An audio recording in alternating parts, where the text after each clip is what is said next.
Iran Israel উত্তেজনার মধ্যেই এবার আরেক পরমাণু শক্তিধর দেশ উত্তর কোরিয়া ছুড়ল একের পর এক মিসাইল। শুধু মিসাইল ছুড়েই থেমে থাকেনি পিয়ংইয়ং, সরাসরি সমর্থন জানিয়েছে তেহরানকে। উত্তেজনায় ঘি ঢেলে দিয়েছে কিম জং উনের যুদ্ধ ঘোষণার মতো হুঁশিয়ারি।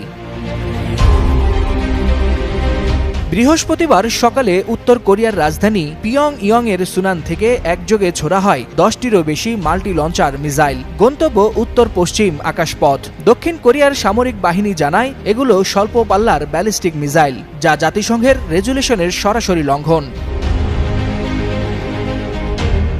সামরিক বিশ্লেষকদের মতে এই মিসাইল ছোড়া নিছক কোনো সামরিক মহড়ার অংশ নয়, বরং আন্তর্জাতিক বার্তা।